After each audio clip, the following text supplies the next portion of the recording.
Welcome to the Business of Tattooing, the podcast that goes beyond the ink to dive deep into the industry, the hustle, and what it really takes to succeed in the world of tattooing. I'm Rob Smead, founder of Electrum Supply, and your guide through the business side of this ever-evolving art form.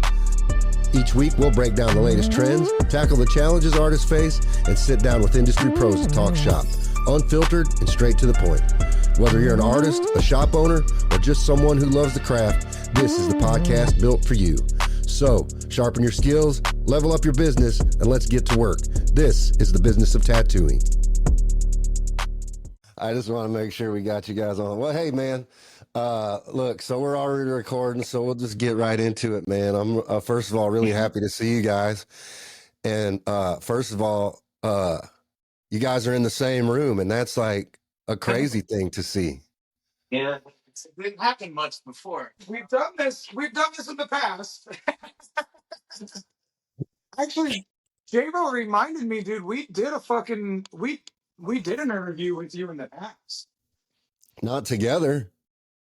Pretty sure, yeah. We were in Indiana. We were at his house. I flew out to Indiana to go see him for a few days. And we did it over there. Pretty sure. How long ago was that? That was like 7, 8 years ago. Maybe 5, 6 years ago. I've been with Donna almost 7. Maybe 6, 7 years ago. 6, 7 years ago. damn, dude. Yeah. That's crazy. So, well, first of all, before we get too far into it, let's just give all the listeners, right, a little bit of introduction, who you guys are. Obviously, some people will probably know you guys from Ink Master, both of you. But for those of you who don't know who these two gentlemen are, why don't we start with you, Robbie? Give a little bit of history, who you are, how long you've been in the industry, just a little brief rundown. Yeah, I'm Robbie Ripoll. I've been tattooing for almost 30 years now, like 28 years. I started as a youngster. Our dad taught me how. I was that annoying kid that was like, hey, back. So finally, after a while, he was like, shut the fuck up. Here's a tat gun. He definitely threw us to the wolves. And so that was, I was 16 as a professional tattooer. I've been doing it, and I'm 44 now, so I've been doing it for a while. Did the Ink Master thing 10 years ago with him. We were fighting. That sucked. Did a lot of cool things in my career. Lost my leg as one of the things that was like cool and uncool. I was at a tattoo convention, was doing a suspension performance. The rope broke due to one unnamed person's negligence. And my leg broke off. And then, 7 surgeries later, they decided, let's cut your leg off. So the 8th surgery was removing my leg. Somewhere along the lines, after Ink Master, I started the Rad movement, which is a motivational platform by tattooers for tattooers, basically motivation for people who like the word fuck. And so I opened this studio, Rad Ink, that we're in right now, opened that 3 weeks. So I got the key 3 weeks before COVID. And we opened the shop during COVID, so we've had this shop running since then. Rad Ink comes from the Rad movement. It's a place for healing. It's a place for growth. It's a place for, discovering your own beauty, so on and so forth. I'm a dad to a 3-year-old and a 24-year-old. And, it's about where I'm at. That's cool. I really like white boy reggae right now, so that's... What is that, like Slightly Stupid and Sublime and stuff like that? Bumpin' Uglies, Ballyhoo, Slightly Stupid, all those guys. Yeah, I'm with you. Well, that's good. That's a lot to chew on right there. There's a lot of substance right there. Jayvo, how about you, man? You're up. I'm like, wow, that was a lot. Hold on, I need to get into my mode. Hey, Jayvo Scott, I draw things when I color them in TA. And I'm not a criminal, but I play one on TV. I always like saying that shit. I think I'm not a gangster, but I play one on TV. Yeah, P Thuggy. Yeah, yo, program P Silent. That's my homie. That's not me. He looks like me though. I mean, he gets all my same tattoos, but he ain't me. Yeah, no, I don't know. I didn't have a whole life story prepared. You came in here and just like, whoa. So I'm his big brother. We were best friends for years and years and years, and then we hated each other for a while, and then we finally grew up again now, and we're back together to kind of share our story about how stupid we were in the past. um, it's really like cliche, but you know, you get something like you lose your leg, or I got a cancer bomb dropped on me last year in September to make you be like, whoa, we should probably like make sure and find out some things that are important in life. So, you know, we discovered relationships like this, and you know, they're the most important. So we kind of got back together and we're putting our heads together, and we always thought, you know, apart we've been really successful, but together I think we're pretty unstoppable. So we're here to kind of like make our announcement that we're back and wash the fuck out, right? Yeah, yeah. It's weird. Like, I did a lot of traveling beginning of the year, and I had some libations on the plane, and I was texting him and fucking watching The Wild Robot and crying on the fucking plane, which is actually one of my favorite things to do. I love crying on planes, and I love crying at the gym on cardio machines. I don't know why those are two awesome places for me to be, that I can stop their emotions. But I was texting him. I'm like, yo, I really fucking miss you, dog. And then the next day, he's like, yo, come and fucking pick up these car parts with me. And I'm like, I don't know, man. I'm so beat. And he was like real dead ass on like not letting me not go. So we did. And it was one of the best, like 8 hours together that day. Yeah, and it had like this nonstop conversation. And one of the things that I was so pleased to hear him say that I also said, and I felt a little stupid like before I said it, but I said fuck it. And I was like, dog, like we've always had this weird like twin type of connection, even though we're not twins. And I think it's because we moved a lot when we were kids, and we were like, yeah, Joe when we were kids. Twins on the twins on G.I. Joe. Whenever one got hurt, the other one felt it. And I told him, like, I was like, I feel like you're like the missing piece, and I need you in my life. And it's hard to say that to people, especially, you know, a dude that like has so much power to hurt you more than anyone because you love him so much. And the fact that like without even skip the beat, he's like, yeah, I feel the same way. And I was like, she loves me too. Yeah. I mean, some point in life you gotta grow up. Yeah. And our relationship, you know, I've always been the softer one, and he's always been the harder one. I've always been like, I lean towards light on purpose, and he's more of a shadow fella, you know. And like we need all of it, right? But for years he wanted me to be like him, and I wanted him to be like me. And the weirdest thing is when we got back together this time around, you said every single thing I needed you to say, but I didn't fucking tell you to. The way every time in the past I was like, all right, bro, now I need you to apologize for this. We need to talk about this and this. And this time I was just like, man, I'm just really happy that you're here. And our relationship it's felt more authentic than the past times. So yeah. So yes, watch out, because we have that really the strongest bond you could really have. And I've always hated like, dude, Frozen, I would fucking cry my dick off. Like, why? Why? Why not play with me? Can't we just build a fucking snowman? No snowman? Fuck you, bitch. I'll burn down your fucking house. So like, I mean, so it's like, if you don't want to play with me, well, I'll kill you. So like, that's not okay. But you know, now we found our place. So we were like, we actually just enjoy each other, and that's cool. That's really cool. I'm like, yeah, I just love the relationship that we've found through all this weird shit and all this tough shit. Well, that's amazing, dude. I mean, really, I'm happy to see you guys together, because I know you both. See you. I feel like I'm talking to a robot or something. Yeah, I don't. Shit, like I'm talking to this circle light with a phone in the middle, and I can see myself. Yeah, I don't know why. I trust you. Trust me, I'm still as good looking as I always was. I hope so. I wouldn't question that. But you can't again. Well, hey, you know, I've known you guys both for a long time, separately together. So, you know, we've spent time together, and I know a little bit about your backstory. But I got a lot of questions, man, because like this is a really inspirational story, especially when it comes to family and just the world the way it is today and all the division in the world today. I mean, I think it's a really dark place that we live in. It's always been a dark place, but it's even more amplified today than it ever has been. So much division and just separation over people's feelings and emotions, and it's just a crazy, crazy place.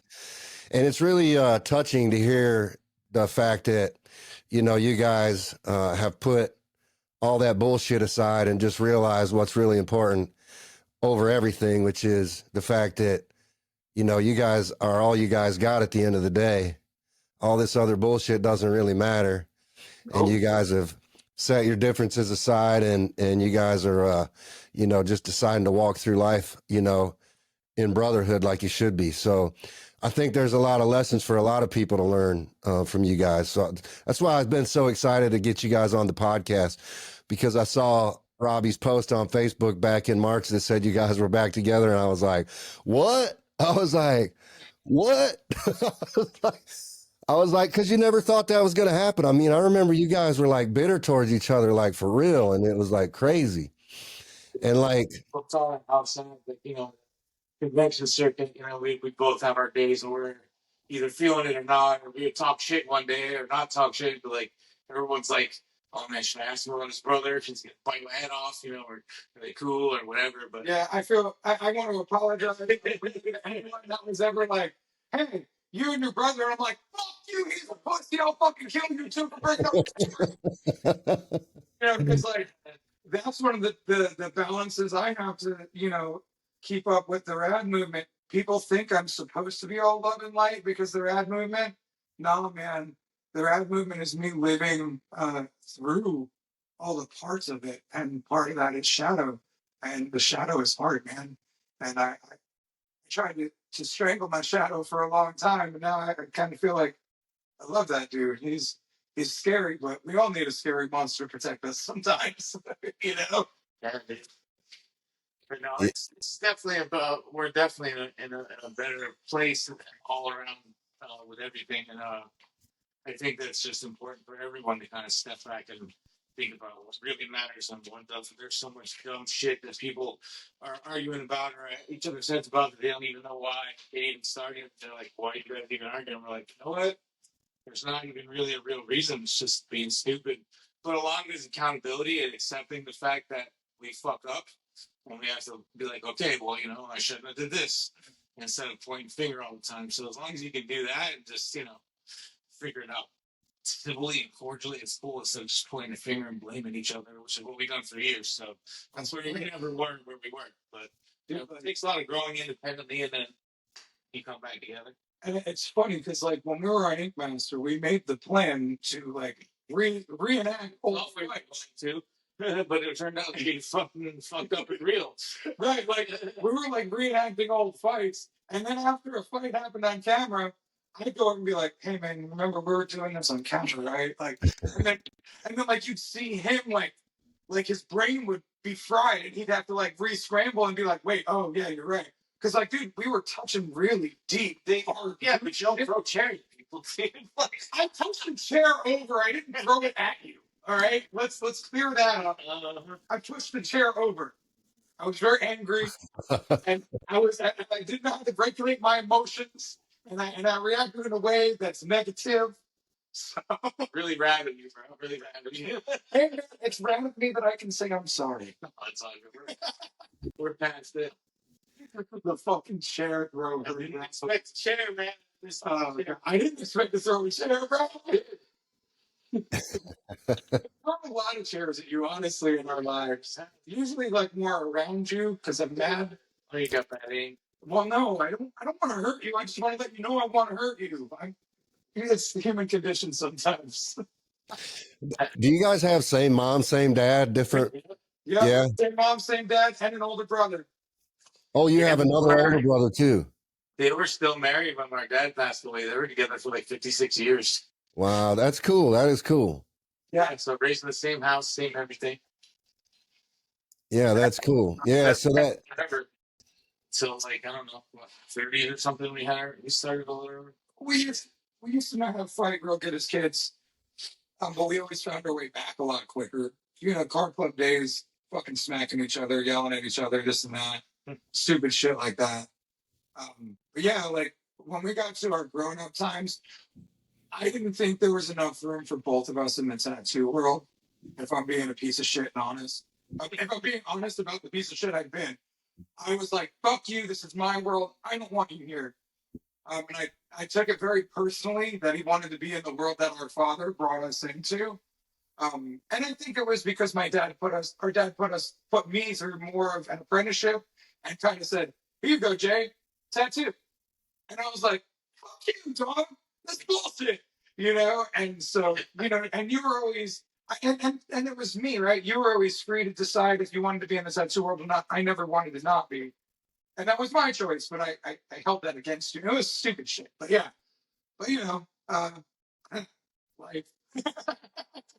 So when Jayvo wanted to become a tattoo artist, you felt threatened by that. Yeah, probably. I never even looked at it that way, but yeah, I'm sure he did. Like, it was mine, right? Like, in my head. I'm not saying it ever was, Right.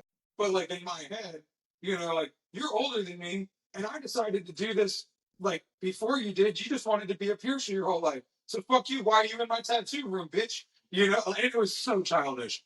Right. But and then we had a very hard time working in the same room together. So like it was a lot.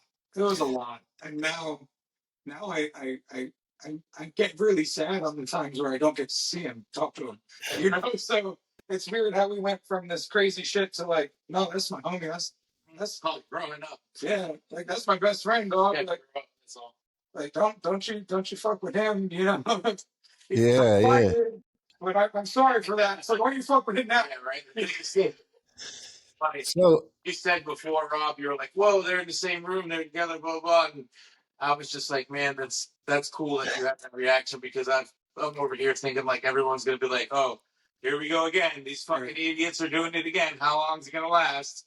Is it real this time? Or gonna be a stupid? You know what I mean?" So it's like, oh, dude, it's embarrassing. It's like, man, you know what? Sometimes you went out of your way to talk shit and be stupid about it, and now you look stupid because like, oh no, now you gotta be his friend.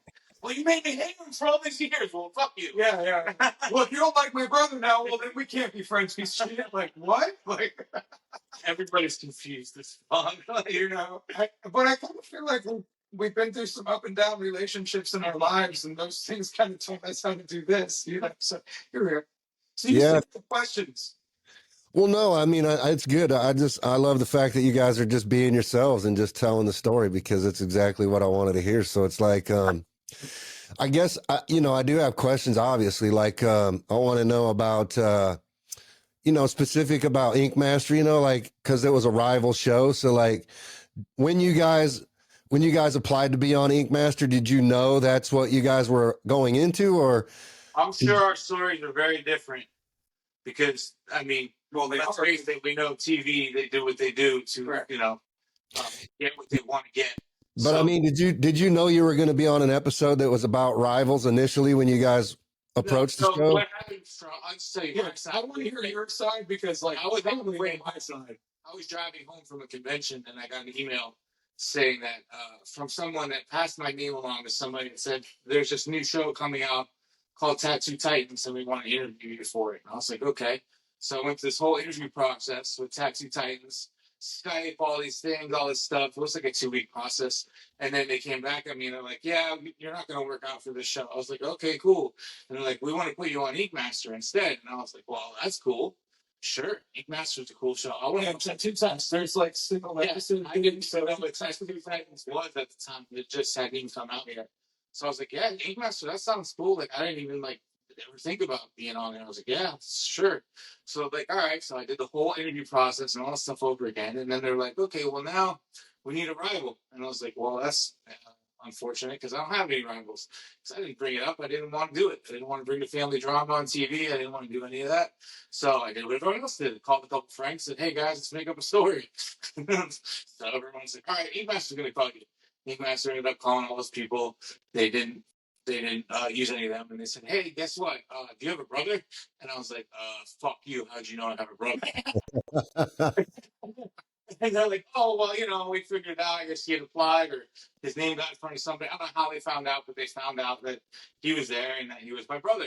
And I was like, yeah, no, fuck you. Absolutely not. It's not happening. We're not doing it. And the conversation kept going back and forth for close to a few weeks, so close to a month, I guess. And finally, they were just like, look, we really like you. Your chances of being on the show are really high. But if you let us use your brother as your rival, we guarantee you a spot right now. And I was like, fuck you. No. And then finally I said yes.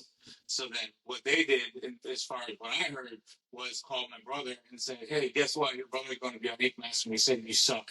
You need to come out here and defend yourself. So actually, I started the aggression. I was battling with possibly losing my eyesight at the time. I had a weird autoimmune disease, and I was in the doctor's office. And those were always hard days. As you know, doctor days aren't the funnest, right? You never know what's going to happen. So I'm in the doctor's office. I get a call from Cheryl, and she's like, hey, we heard you have a brother, and he wants to be on Ink Master with you. And I was like, fuck that piece of shit. I hate that dude. And she was like, actually, I said words that I don't want to use anymore, and I'm not even going to repeat them. But I was very aggressive. And what she goes is, oh, Robbie, you're an animal. I love this. So now I'm like, okay, I'm an animal. Great. You did exactly what they wanted. Right. And neither one of us knew what the fuck they was going to throw us into, right? So, I'm over there like, I'm an animal. Fuck this guy. And then I reached out to her mom and I'm like, Mom, you got to tell him to meet with me beforehand. We got to be cool. We got to talk this out. We got to create a game plan. And he wouldn't. And that just fucking fueled my rage towards him that much more over and over and over again. Then as soon as we see each other at the show filming the first time in the fucking train station, I just whisper him, I'm gonna kick your fucking ass.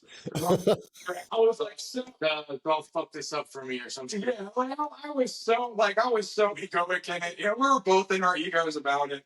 But the hardest part for me, look, I didn't want to be on TV fighting with my brother. But then that piece of shit's the reason why I'm on TV. Fuck you, fuck him, fuck this, fuck everything. I'm better than him. So why am I fucking using him to get on TV with? But I was like, but I still want to go on TV, so fuck that guy. And when I say I'm better than him, that was just my angry, egoic mindset. And it was, but that just ties back into the conversation we had at the beginning. I need you. You need me for that. Yeah, we definitely did. But in reality, we need each other. And so let's take it out of just our relationship. We need humans. We need other humans. We need community. So if we push away the people that are made the most like us, we're fucking up. And I'm glad we found that. But yeah, found a way around that, Everything too. And everything. And now that this morning to Kim. Right. And now we're over here we're talking fucking production teams and we're figuring out things and trying to bring our story the way it needs to be told, not the way it was told. I mean, how about this? Fuck that. It was told the way it needed to be told, but now we get to tell what's happening at the time. Right. Now we tell it differently. But yeah, so I was really mad that he was the reason why I was on Ink Master. I tried out for season 2. I was in their database. And then I was going to go and try out for another season. I think it might have been the season that we were on. And as I was about to get in my car and drive to the interview, I was like, fuck this. I don't want this bad enough to drive to fucking Jacksonville and back today. This is stupid. And then a couple days later, I get that call. So our stories align. And now we're both grown enough. Well, I'm grown enough to accept that you were a major part of me getting on that show. And that's been 10 years for me to be able to say that. You know what I'm saying? So congratulations to Robbie on feeling the healing, But yeah, our story's weird. And we kept, no matter what, it just feels like the universe kept bringing us back together. And we kept colliding. We always just dumb. We're stupid. Yep. Whatever. So obviously, TV, you came on TV with real raw emotions going into that, and then obviously these producers are they're just gonna grab right onto that and just freaking take it and run to the bank with it, right? Well, and it's crazy because if we would have played along, I think, and would have, fed into that, we probably could have made it to the end and battled it out because the drama is like, you can't beat that kind of fucking drama. No, dude. It's gold for TV. They love that shit. We're reenacting a fight, and I get so mad that I throw over a chair. Like, dude, like this was it. Like, yeah, we fucked up big time. And I was too egoic. I was like, there's no way me and you are going to make it to the end. You're not as good as me, so you can't make it. And that's where I was thinking, and I was so wrong. And like, dude, there's been times after that where I'm like, I guess that fucker is pretty good at tattoos. Oh, I guess I was wrong. Like, so like, I had to get over my ego. There was a lot of ego that I didn't realize I was living in. So yeah, it was, there might have been some on your side too, but So now, despite all of the rivalry that was there and the feelings, do you guys both feel like, because we hear mixed things about Ink Master all the time in the industry, right? Like ups and downs, pros and cons. Do you guys feel like overall Ink Master helped your careers individually? Yeah, of course it did. Hugely. Of course it did. I mean, anybody that says no would be a liar. Yeah. I mean, you have to admit that there's nowhere else you can't pay to have 4 million people see your artwork. You know what I mean? You can't get that kind of exposure without a TV show like that. So yeah, of course it is. Now, at this point in time, there's probably 200 plus people that have been on the show. And, once the show goes on and as soon as it comes off, the new season comes on. So you have to work to stay relevant. Right. So there's been people on the show that I don't even know who they are. Right. Funny. Because they don't post stuff or put stuff out there. I mean, I really don't lean on it. I don't use it a lot. I should. You will. I really should. I don't. I have it, and I've seen other people do it, and a lot of people lean on it, and it works really well. I mean, I definitely will, use it, when I can, obviously. But if you don't stay with it and stay relevant, it just kind of goes away. But it's definitely a huge tool, and it definitely helps for sure. Yeah, dude. Like, Rob, you met my chick Donna. Oh yeah. When we were in Indiana, and I recorded with you.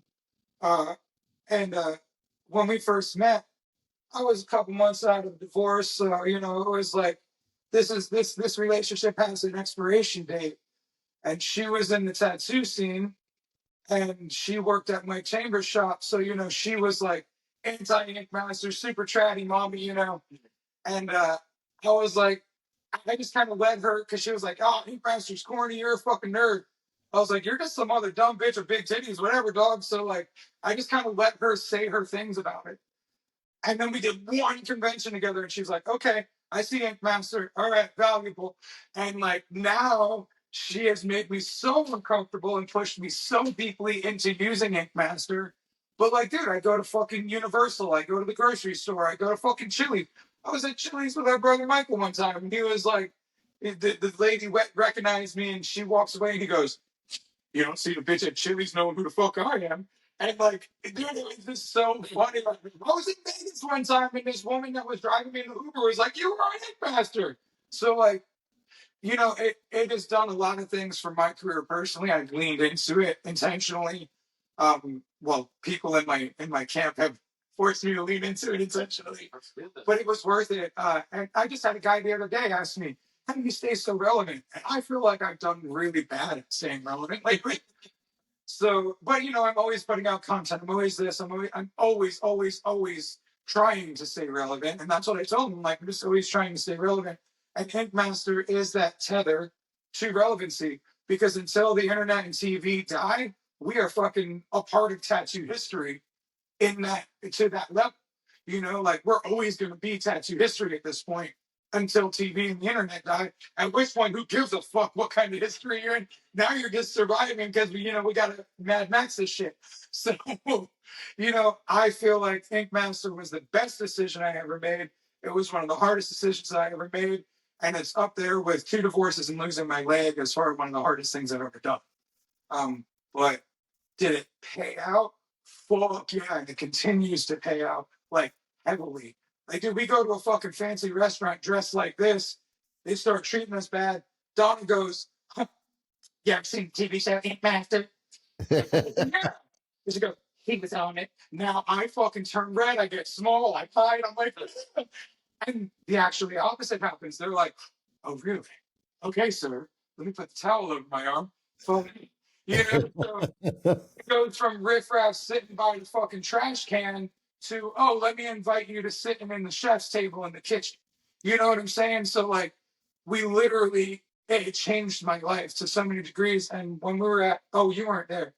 You were in Texas. Longnecker threw this premiere party. Yeah, they intentionally threw behind my back and didn't tell me about.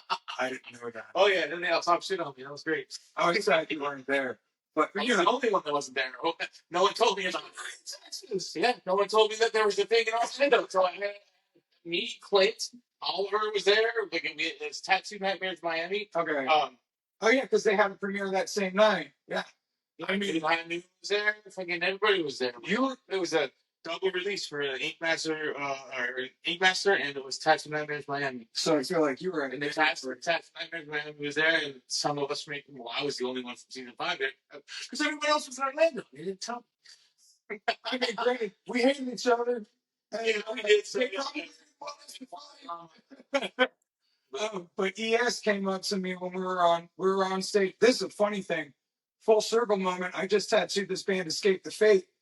The same venue that Longnecker threw that show. And I didn't realize that it was the same venue until I was on stage before the show, standing looking out, and I was like, I've been here before.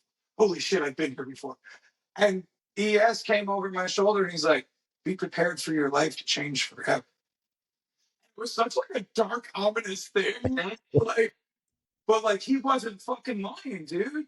You know, like Jaden's friends that hang out, when we go out in public, they're like, Robbie, you're so fucking famous. And I don't even think about it. You know, because like I'm saying hello, I'm kissing hands, shaking babies, and they're shaking hands, kissing babies. You know, I say it however it comes out. Sometimes it's right, sometimes it's wrong. Everyone knows what I mean. But like, you know, there's times where I'm meeting somebody at Universal, and then Brandon's coming up with me on his Snapchat or his Instagram being like, this famous YouTuber's talking about you. And like, I don't realize who I am, right, to some other people. And like, dude, we're major to some other people. Man, my financial advisor was at the house yesterday, and we were talking about other reality TV stars other people from reality TV, that because that's how the regular people talk about it. So like I forget. So we're talking because to us we're like minimizing everything because it's like, ew, don't look at me. Even though I want you to look at me, tell me I'm pretty. Don't look at me, ew. So we're sitting there on my back porch, and you know we're googling the other people locally that have been on reality TV that she knows, and I'm like, holy shit, there's people on other porches having the same conversation about me, about us, googling us. I'm in restaurants, and people come up to me like, my mom is over there googling you because she swore it was you. You know, like it's just so. Like, this is reality for us, and we're so good at minimizing it because we're afraid to be seen. But like I read Al Pacino's book recently, and it blew my mind. He had the same feelings that I do. He was like, I am embarrassed about my fame. I feel insecure was the word he used. I feel insecure about it. And I'm like, the amount of times that I felt insecure when someone comes up and says, you're famous. And I'm like, oh, you're disgusting. Why would you say that? I still use coupons sometimes. But like the reality is, yeah, in certain worlds we are. And the fucking Al Pacino feels like he's not famous. Bro, he's been in Adam Sandler movies and fucking Dunkin' Donut commercials, and he's Scarface, bro. Like that guy he's hit it all. But he's a moron with money. He's done all these dumb things. He's just human like the rest of us. Right. So if you look at him for like his real journey, rather than what his journey looks like to us, we're on par, bro. We're all doing the same fucking thing. We're insecure about our fucking notoriety, if you're afraid to call it fame, right? We're insecure about our notoriety. We're insecure about what we've done. We feel like we're not moving the needle when really we're fucking forcing the needle fucking so far in the right direction. And so many people are looking at us like, how the fuck are you doing this? Like, dude, even sitting here taking your fucking treatments and feeling sorry for yourself and like resting and all the things you're going through, you're still doing more than most motherfuckers because we're still planning a fucking event for you around your birthday to where we can raise money to help you with some of these astronomical fucking bills. Our relationship's gotten strong again. Like, there's so much to cry. I'm gonna cry. Don't do it. Don't cry. You don't want to fucking tap into your guarantee to get around with Robbie Ripoll, you're gonna cry. Bro, Hey. don't let this motherfucker fool you. We're going back at 8:45 this morning. I called him crying this morning. Yeah. Right after I called my girlfriend. But like, you know what? Babe, come over here and help me. I'm crying. It's time for me, Rob. I'm waiting for my girlfriend to come. I need to cry to somebody. But the thing is, the fact that you decided to access your emotions this morning with someone who's a safe space to access emotions with is huge fucking progress because you wouldn't have done this 10 years ago. You know, Well, you've changed. Yeah, we tried to do this, and every time we touched too close to emotions, you'd push me away, and then I'd be like, "Fuck you, you're a piece of shit. Don't you tell me I can't cry." You know, now I'm gonna cry some more away from you, dickhead. So like, you know, you've done so much, bro. I don't know if you've realized the way that our whole family's dynamics have changed, and I say families and dynamics on purpose. I fucking added S's to those because it's my family. Vanessa, your fucking your second ex-wife, fucking family. My daughter's mom. Yeah, there we go. Sorry. You know, I refer to my ex-wife as number 1 and 2. So She's good. She's good. She's awesome. I love Vanessa, but like we were afraid to be close with each other because we didn't want to upset you. Yeah, whatever. You know, our relationship was reflected everything else, and everyone else had to like skate on thin ice. right? How we were. And like the brunches we've had with our mom and Vanessa and our kids and that dude, like Christmas Eve was one of the coolest fucking holidays I've had ever. That was such a healing holiday for me because like, bro, we sat around and cooked Italian food with her mom's recipes with her in the kitchen, and we got to be her hands and feet because she was fucking too beat up to do it. You know, like just you saying I want to be friends with you again, Robbie, has changed so much for all of our lives. So to not notice the progress you've made just by being you, you're doing yourself a disservice, you know? And like now we're moving slowly based on our pace, but this is the first interview we've done together. We've got 2 or 3 more lined up for next week. You know, like, dude, this is just, to me, when I step out of myself and look at it, and I think because you're here, I can step away and look at it a little easier. Man, we're going to change the fucking world for so many people. I've already had people reach out to me, and I know you have too, that have said, dude, you guys being back together is so powerful. Because, like, man, if we could get back together, almost any relationship can fucking redeem shit. Because, dude, I wanted to hurt you so bad in so many ways. And I'm sure the same on your side. Yeah, everyone goes through that stuff, and I think right. This, and when I say watch out, you know, earlier, I'm like, you know, we're back together, watch out. I don't take that in a negative way. I mean, negative way because it's I think something that everybody needs to go to. Not everybody needs to go. Not that everybody needs to go through something traumatic, but just to have somebody say, "Hey, stop," and say, "Hey, stop being an idiot." Just sit back, look at things, analyze things, take some accountability, fix what you can. Because, like you said, Rob, when you first started the podcast earlier, the world's crazy. Everyone's at arms with each other. There's so much division. Like, where do you go? If you go to your family or your people who are close, you know, you could have a friend from elementary school that, you know, you've known for 20 years and you guys could have fallen out, but if you come back together, it would be really, you know, beneficial. Yeah. Bonds that you have with people like that you've known for a long time, that you're close to, or family that you can't get with other people. And like, as the world goes and all this shit's crazy, and like he was saying with TV and the internet and all that stuff and all the distractions and everything, everyone loses sight of what matters. The cars, the money, and all the shit. None of that shit matters. None of the possessions. And it's cliche as hell to say it, but it's the fucking truth. Like, none of that shit makes you feel as good as if you can mend a relationship, or, you know, have a good talk with someone, or a holiday that, you know, you guys all hung out and haven't done in years. Like, it's cool. It fucking feels good, and it's like that's the kind of thing that people need, and I think that's the thing that we lack, as society right now.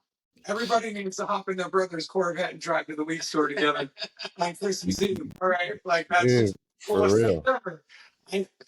I tried to get into a Corvette before that, and I didn't think I could fit. Well, now I can. I realize I can. So now I want a Corvette too. But dude, it's impressive and it's powerful the amount of beauty that our relationship coming back together has brought, and the amount of times we like, dude, stood strong and deflected everybody that tried to bring us back together. Because every time it was like, "Fuck you, don't tell me what to do, dude. Fuck you." Yeah, I'm sorry. Yeah, sorry, everyone. Here we are being Like, dude, and there was dudes, you know, like, dude, Chico would fucking call me and we talk, and I fucking cried over and be like, "Fuck that guy, why does he do this to me, Chico?" You know, and it's like, man, we're just doing what we're doing. We don't know what we're doing until we figure out what we're doing. Yeah, don't realize we're talking to all the same people. And everyone's like, "You guys are stupid." Dude, Joey Tattoo acted like our father. Dude, Oh, yeah. because he would fucking go behind doors with me and be like, "This one's being fucking stupid. What's wrong with him?" And then he would go to you, "Robbie's being stupid. What's wrong with him?" And like, man, I didn't realize how powerful like the support, even if you're wrong, can go sometimes. And like, Joey did it right because now we both have so much love and reverence for him. And that's like, it was weird. I always felt like Joey was like, I was touching a piece of you when I spoke to him because you were so close with him. And like, if I could at least talk to Joey about you, then I knew Joey would bring it back to you and be like, "Well, don't give up on your brother," or something. You know what I'm saying? Like, it was weird, but he was a touch point for me. And I hated everybody else that was my friend and your friend. I was like, why can't you just not be his friend? He's somebody's friend. Yeah, like, you can't be his friend and my friend. Don't you know how much of a fucking like betrayal that is? It's So dumb. it's so funny talking about it out loud because we really were idiots like for way long. And I really believed I was not in the wrong for the longest. And all it takes is like, you know, just looking at what it really was. No, we were both wrong. We were both stupid. It was scary for both of us, but here we are, you know. And dude, if anyone watching, anyone listening, I know it's hard when you have somebody that you can't figure it out with. And if you can't figure out how to figure it out, just please be patient. I really never thought I would get my brother back in my life. I was okay with just not having him anymore because I had to be.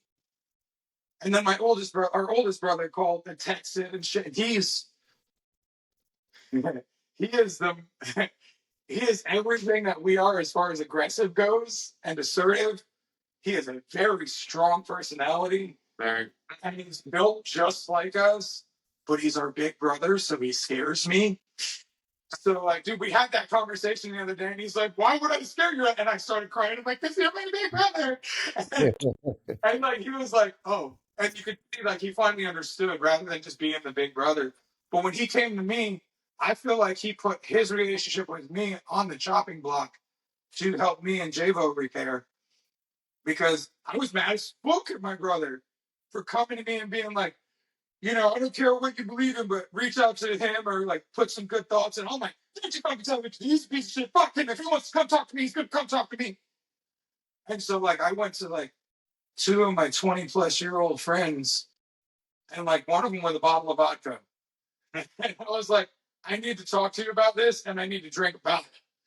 And we spent hours talking, and it just kept coming. And you and me and Donna talked about it, and she was like, "You know, you're being this," and I'd be like, "Don't you fucking tell me, woman," you know. And then I'd be like, "Fucking wrong, I'm sorry." He's right. Yeah, and then, you know, come to find out, I really just needed to reach out, and the biggest thing I was afraid of was you saying "fuck you," Rejection, yeah. because every time I reached out to you and you said "fuck you" in response, it made me want to hurt you so bad. And then like I just had to shut up or start cussing at you. And so like I didn't know what to do if you said "fuck me" this one last time in my eyes, you know? I mean, I've been stubborn for a long time. I mean, it was just. Well, and I didn't have to be a jerk, you know? Like, so the point I'm making is, man, you really can repair relationships, even if you don't know how to. You just have to be patient sometimes. I'm not a patient man. Yeah. And we keep Little bit. looking over here because that's where Jayvo's girl Kim is chilling, and like we just keep relating to her because she knows this. So like we just keep looking at her and she's like smiling like a happy proud mom, you know? and she was around the first time we got back together. We went to Olive Garden for my dad's birthday after he passed. It was like what his fifth birthday, fourth birthday since he's out. Something like that, yeah. And our mom, she's a mom, so she gets real horny over seeing her boys together. So like, ew, dude. Happy, I mean, yeah, whatever. I say that happy horny, it's the same thing to me.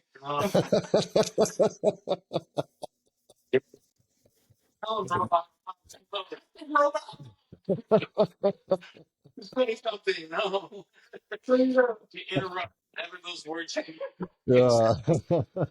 Horny, never. She gets Yeah. extraordinarily excited about all of her family together.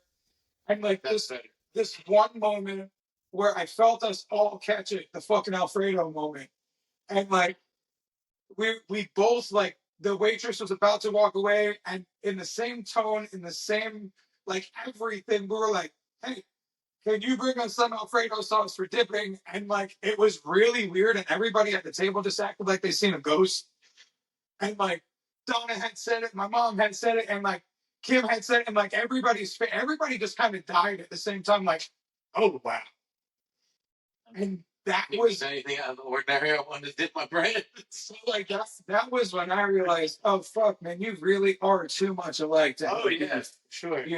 And like the fact that we all felt it, bitch, you can't fucking deny everybody feeling this. So get the fuck over yourself and just be the homie, And we are the twins from fucking G.I. Joe. It's the weirdest thing how deeply, deeply connected we both are, and like you can't deny that forever.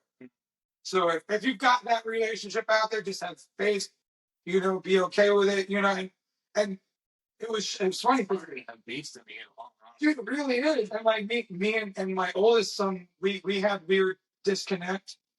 And then it was funny because you and me came back around, and then it was odd that like he came back around shortly thereafter. And I don't know if that was like some energetic thing in me freeing up the blockages that I had that allowed others to come in. But at the end of the day, that's one more piece of power that I think that's you have too. Yeah, like you have immense power, and it used to make me mad when I saw you using your power because I was like, I want him to use that power with me. But fucking, he can't be better than me, so I'm gonna work harder. And it was like not just you that I was working against; it was myself mostly. But if I saw you doing something, I was like, I hate that we both have the idea to do the same thing, but I guess I better do it just as good, if not better, And yes, it's weird how it all comes around. And I am just, man, I'm so fucking thrilled at who we are at this point in our relationship. And I know our mom is like real annoying about it, and she gets real like, I'm so happy you boys, and we're like, shut up. Well, like, I'm also like when she's not around, I'm like, bro, I really love being around, and you want to hug and cry and talk or something. No, it's good to hear you guys unpacking all that because I think a lot about like, I think probably the biggest burden we carry around in our lives as human beings is the failed relationships that we have with other people, like think about like, failed marriages or like parents that are disassociated with their children or just business relationships that fall apart because of differences or, shit happens all the time, right? Constantly. And sometimes you get to a point in life where you're just like, fuck it. I just want to go live in the fucking mountains by myself and be alone. I don't even want to deal with people anymore. I just can't handle the stress of it. And so it's like, it's crazy when it hits at a whole new level when it's like, someone that you're related to blood and like you have those strong connections like that. But it's good to hear that despite all of the differences, you guys can still find ways to patch the holes in the concrete and find a way to travel a smooth road, hopefully going forward, because everybody needs to learn those lessons in life. It's crazy. Like what we were talking like earlier, like just how divided the world is today. And like, you'll just sit around and hear people have, like I heard it the other day, I was sitting in a restaurant somewhere and I just was listening, earshot of some people at a table next to me, and they were just talking like how somebody's dentist was like a Trump supporter or something or whatever, and they're just like, I just don't think I can go to that dentist anymore. I can't believe they voted for that guy. And I'm just like, like, you've probably been going to this dentist for years and years and years, and now all of a sudden you just can't go to this dentist anymore because they have an opinion that's a little bit different than yours. You know, it's crazy to me, like the things that people choose to just be shitty towards one another over, like in some ways, you know. I know I have a ton of freaking regret just about failed relationships in my life, and you carry a ton of heavy weight around with you with all that shit. And I know, Robbie, with you and the Rad movement, you know, I think I really love what you've done with that over the years. You know, you've been doing that for a really long time now.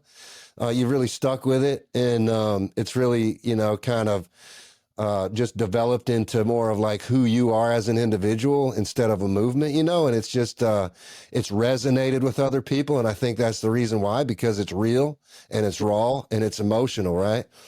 And so I think once you figure out a way to really dig down past all that core shit, like you're talking about, Jayvo, with all that materialistic shit and all these differences that don't fucking matter at all, when you get down to the raw, real emotions of like what drives you apart, it really hits at a different level. And I know you guys said you've done this a number of times now. How do you feel this time is different than the last times? You know, how do you address the critics? Are like, here we go again. What do you have to say in regards to like what makes this time the different time? I mean, for me, I mean, straight up, I just tell you, it's the fucking the cancer bomb, man. The fucking slap in the face, you know. Like, I got told stage 4, you're like pretty much you're gonna die. Oh fuck, you know. I'm like, man, that just basically straightened my whole life out and put me in the check real easy, real quick. Got real fast to realize what's important and what's not, you know. So that was for me. I know it's as real as it's gonna get, you know. Plus, also, you know, if you take that out of it, we haven't had the conversations that we've had this time. We haven't spent time, put the time in. We haven't put the work in on ourselves before any of that stuff, and all this stuff has worked up to that, you know. And I think, like I said, just the C bomb just kind of pulled the trigger. I was like, all right, this is it, motherfucker. You know, get yourself do it right this time. And it's all across the board. It's not just with him and I just kind of my whole life just went through and talked, you know, if there was any kind of beef or anything that could be resolved or anything, just talk to people and just, you know, like I said, it just assume responsibility, accountability, you know, take responsibility for what you did, what you've done, or forgive yourself, forgive others, whatever it takes, just move on and find people in the relationships that are important. And that's it. And I've never done that to this point. So that's the difference for me. For me, I always came into this specific relationship with a sense of entitlement, because I always knew I was ready to be his friend as long as he was ready to be my friend, but I wasn't ready to be like, but you did just burn his house down because he says he doesn't like it. So like, I was a vigilante for my own personal justice, but I went a little too hard. And this time I didn't be like, yo, you gotta fucking talk to me about this. We gotta straighten it. It wasn't any of that. It was, man, thanks for being here. Hey, I got to tell you this because that's how this thing happened for me. There's a couple things you didn't even know. And, you know, I was holding that stuff against you. So it was like, hey, man, I feel this way, so I'm sorry. But this time, and it is about the cancer too. You know, I lost my fucking leg and he got cancer. Bro, you never know. I didn't wake up that Friday morning thinking I was going to lose my leg, and he didn't fucking wake up thinking he was going to get a cancer diagnosis. So it was like, look, man, do you want your brother in your life or not? Because I watched our father cry with his brother on my dad's deathbed. And I was like, look, one day it's going to be us doing that. So we can either be cool beforehand or we'll cry together on our deathbeds. But like, I'd like to be cool. So once I got over my ego and realized I did have the opportunity to like be cool with my brother, I just had to like clear some old baggage out of the way. Man, it was worth it. And look at all the things I said about how positive our relationship's been for the both of us, that shit wouldn't have happened. And I'm not, just gotten over myself and accepted, hey man, you're not perfect.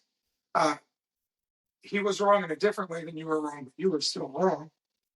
And man, gratitude. I've been really, man, for years, I'm like, how do these motherfucking gurus keep talking about have gratitude? I don't know what the fuck that means. I'm trying to have gratitude, but I still hate my life. Well, stop hating your fucking life and start having gratitude. And it was just that simple, but it's not easy. So it was like having gratitude for the fact that my brother decided that he's back in my life, putting my ego aside and allowing myself to say, I'm thankful for my brother to be here. Rather than, fuck him, I'm not thankful for him. He should be thankful for me. So like putting the ego aside, and I don't know how much time I got left with him. I didn't know that in the beginning, right? But now with this diagnosis, you never know. It really put reality in the play. But I could go first. You know what I'm saying? Like, I get in a car accident or some shit. You know, that can take something like that, But. Right. But here we are. Yeah. And the fact that he is really, truly willing to be loving and receptive. And like, yeah, he still makes fun of me for crying and shit. But that pussy was crying with me this morning too, and he admitted it. So, I just do it on camera and, but yeah, man, I just think it's different because I finally accepted who I am. And then it made me finally be able to accept who he is. And I don't want to change him. Like when he does things that I don't agree with, a lot of the time now I'm like, you're so funny, dude. Because it's a lot of the same things that I do. So when you're over there being rah, rah, rah, I'm like, oh, I just do that over there about this instead of over here about that. So it's like, I can't fucking judge you. We're both this, dude, we're all made from the same stardust, but you and I are made from the same fucking people. And we're really, really, really alike. And that's why it's hard to deal with Michael sometimes because he's even more like us than anyone else. So it's like, oh, you're so much like me. I can't even say those words sometimes, but like, and we figured it out. And I think we're doing a good job figuring out how to continue to figure this out moving forward. And once again, back to gratitude. I am so fucking thankful that I had you back in my life. Like Donna was just talking to Jaden yesterday on the phone, and she was like, they talk on the phone all the time, like two girls trying to fuck. And I'm like, yeah, I don't care. You can make fun of me that we talk a lot. And she wasn't even making fun of us. She was just, I think there's some pride there, because she slept around through some of our hardest shit. And I took a lot of it out on her at times, and she's there for it. She's there for this rebuild. And so, yeah, I think gratitude is the one word, if I had to sum it up into something simple. I have so much gratitude that my brother's back in my life. And that's good. I don't feel like a bitch saying that anymore. And it's weird because I said this from the other day. Sometimes, like, I'll see something on the internet or somebody will tag me in something with him and I'll be like, ooh, and then I'll remember, oh no, you don't have to dislike, you don't dislike Jayvo anymore. Like that's not this weird protection mechanism that you have to use. You actually get to celebrate with him now, because it was a habit, right? It was old habit that it didn't celebrate with Jayvo. We didn't celebrate for each other. We didn't celebrate with each other. It was, I'm doing this and I'm running my own race. And if you exceed my race, whatever, I'm going to beat you in the end because I got to beat me in the end. And it'll be fine to beat you too. Now it's like, how about we just run this race together and it's dope. Yo, tattoo artists, listen up. You're out here putting in work, creating incredible tattoos, and using the best supplies to make it happen. But let me ask you something. Why aren't you getting paid for the products you already use and love? That's exactly what the Electrum Insiders program is all about. Check it out. You can earn 10% commission on every sale you drive through your unique link. You can also save 20% on every order you place, or hook up your friends with the same discount. And you get paid when artists you refer grab Electrum ink, fire cartridges, Dermore, and other Electrum products. Think about it. You're already using Electrum products. You're already talking about what works. You're already tagging Electrum in your posts. So why not turn that into cash?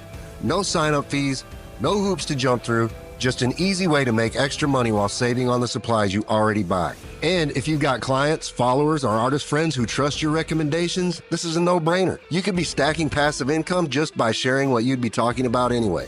So stop giving away free promo and start getting paid for what you already do. Sign up today. Just follow the link in the description or scan the QR code on your screen to learn more about Electrum Insiders, because it's time to turn your passion into profit. The amount of fucking stress and worry and pain that it took off my plate has been so cool. That's way better. So, yeah, man, the last time we came back around, like, there was still this underlying thing that I feel like we both felt we weren't both fully ready to step into who we were becoming. Well, yeah, it's like the other shit going on in our life too, so. Right. But here we are now, and so yeah, I just think it was time. Like it's not time to be dicks. So like it's Right. time to be in love and be in gratitude, because what this world is going through right now is what we needed. Like we need the love that the world needs. And now that we're being the change that we want to see, right? Like it's really cool that we got to do this organically in our own relationship. Right. And you said it in the car that day. This didn't happen, actually a different day, but this didn't happen overnight. So this didn't happen in one conversation. So one conversation isn't going to fix it all. Fix it, right. So let's just keep having the conversations we need to have. But we haven't once like bubbled up at each other. Like you said things I don't agree with, and I'm like, we agree. Or you're funny, or whatever it is, and then we move on and we figure it out. Like I said it to you, I think yesterday. Yesterday, actually. It was. Oh yeah, it was today. I was like, "You're funny," and but you prefaced it with, "I think I might be being a dick," and like you already acknowledged you were being a dick about this thing. I was like, "You're funny." Sorry. But like, our dad was funny the way we're funny. Unapologetically. Yeah, fucking my one apprentice, Sky. When she was working front desk full time, I apologized to her one day, and I'm like, "I'm sorry, I don't know how to act every day when I come into work." And she goes, "That's fine, I don't take it personally. I just imagine you as an angry unicorn, and it makes me giggle, and I just laugh at you." So like, she taught me a lot in just that statement on, you don't have to fucking be triggered by somebody else's shit. Just like, "You're funny," and then move on. Because like we're all funny when we're being stupid. So yeah. Hey, Jayvo, I don't want to get too much into your personal stuff with the C diagnosis. Whatever you want to talk about is cool. But I heard you guys say you were doing some kind of benefit or something, or what is that you guys are doing? Yeah, so let me rewind a little bit. So for years, I've always been an advocate for helping, different organizations, things like that. One specifically in our county is an organization called Driven by Heart, and they help women with post-mastectomy, surviving breast cancer during the procedure, the whole nine, And I actually met Sherry, who was the founder. She started 15 years ago. She went through it herself, and I was doing a small cover-up tattoo on her. We started talking, and I found out she had this organization, and she went through the mastectomy and everything. I ended up tattooing her, and I've been working with them for a while now. And the women that come in that want to get the like areolas or like artwork on their on their breasts after they get reconstruction, we work with the charity and help them out with tattoo shops. So I got diagnosed in September with breast cancer, which is crazy because only less than 1% of all breast cancer cases are male. And it just so happened, that Sherry and I have been really good friends, and we've been working together. And she actually just like stepped up, and she's been walking through this whole process with me the whole time, holding my hand. And now the charity is benefiting me and helping me out, things like that. And it's just been a really cool, like almost just odd, like how it all panned out, fell together, almost like it was planned, or if there was like a reason for it. And now she's stepping down from the organization, and she told me that, and I was just like, that we can't have that happen. We can't close it. So I'm actually going to be taking it over, and going to have the whole nonprofit organization called Driven by Heart. So I'm just going to keep the torch going, and then as long as I can, and pass it down to the next person. But yeah, we're thinking about doing a benefit in the summertime for, the breast cancer awareness. I'm actually, I'm going to bring a little more of the, male side to it because people didn't know that men could get it. I realized that. Obviously, I'm not going to change it and try to take over and be like, yeah, make it a male female thing because it's not. It's a cancer thing. But just to be able to step in and take over and help spread awareness and help people who are going through it. Now, being that I'm going through it, the emotions, and it's always something that someone's going through or has been through, survived, can understand. So I think it's the place where I need to be and where I can help people. So what we're, also part of this is why not use the notoriety that I have and the reach and the, social media and TV stuff and all that stuff to help people, on a bigger scale. Because right now, Driven by Heart's just in Brevard County, but we can take it nationwide. We can take it worldwide. There's, we can do anything with it. And I think it'd be a waste of the platform if we don't. Um, and obviously, there's other things. Not, Houston, I was a rapper before. I'm an entertainer. I have fun with things. I like to do all different things: TV, music, tattoos, art, anything. But this is just another one of those things. But it's one of those things that can actually help people. And also, I think we'll bring some of the entertainment into it because why not? Like make it fun. Like what media has done with everything. You can make anything fun. And being from experience now, especially today, it was a rough one this morning when I woke up. Having something like that is cool, and a lot of times I turn to humor, dark humor sometimes, just to take the weight off the gravity of the situation off of it a little bit.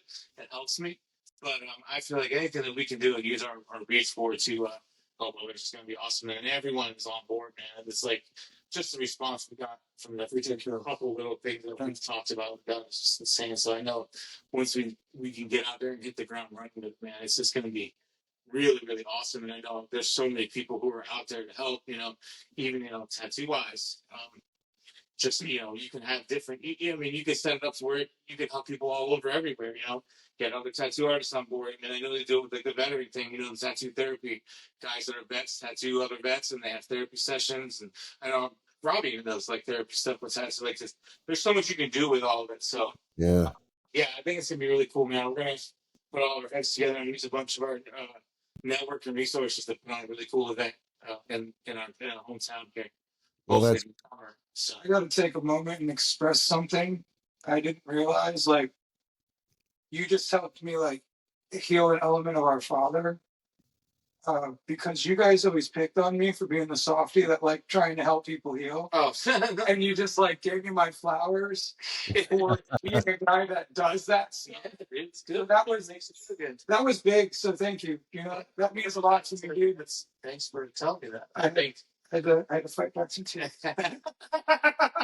Well, saying that why not? I mean, like this. Like I said, our whole situation with, I'm still kind of taken back by the way it's worked out, as much charity and stuff that we've done and as much help we've given, and as much people have expressed their love for us helping and doing all that stuff. Like, I just think it's such a cool thing. Yeah. And they keep going on with it now and they make it even better and help even more, be even cooler. And I think that people who have the opportunity to give back and don't are just wrongdoing themselves even. You don't even understand, like, what it gives you to give back to other people. Jason Clay Dunn said it the first night we got to Ink Master. He was like, "This is going to give you a platform to speak your truth." Your message out. Yep. I didn't understand exactly what he meant at that time, but like it was different back then. Yeah, and now like look at all we get to do because of all the situations we've been put in. So yeah. Jayvo, is there a website for the organization? So it's drivenbyheart.com. Drivenbyheart.com. Yep. Well, hey, I want you to know, man, you got my support. Whenever you get things put together, whatever you need, man, just let me know. Awesome. We're going to have people tattooing at the event too, doing like breast cancer ribbons and things like that. And the money will be donated. We're probably going to try to see if we can get a bunch of our Ink Master friends to come. Yeah. So if anybody's listening. Okay. Yeah, dude.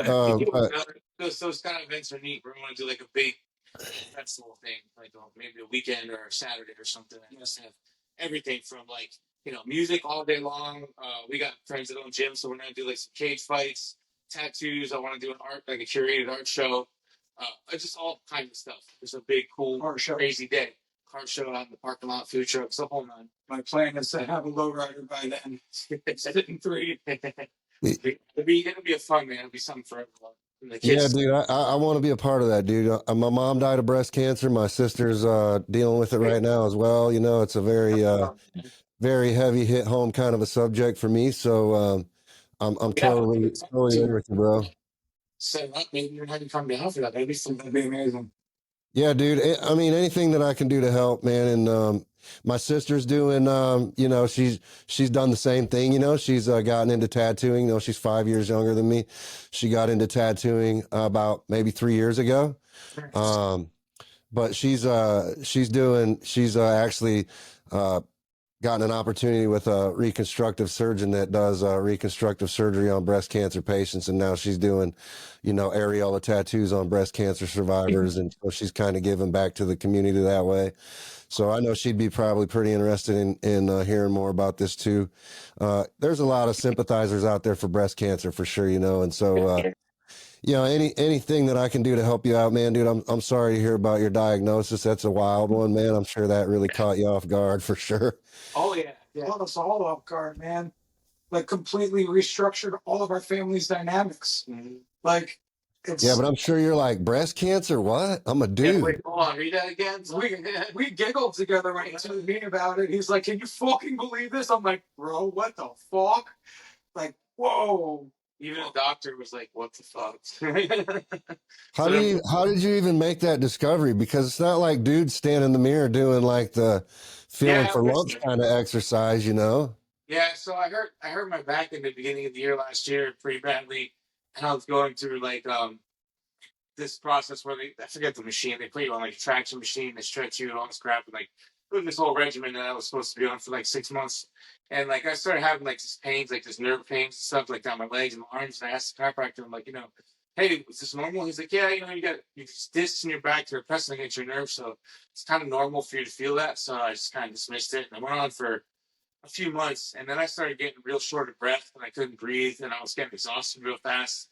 And I asked him, I was like, hey, is this normal? And he's like, no, you should go to the doctor. So I went to the doctor, and they thought I might have had embolism in my lungs, so they sent me to get a CT scan, and I got the CT scan, and they were like, good news, there's no embolism, you're good, but we found a mass. And I'm like, what do you mean a mass? And they're like, cancer. I'm like,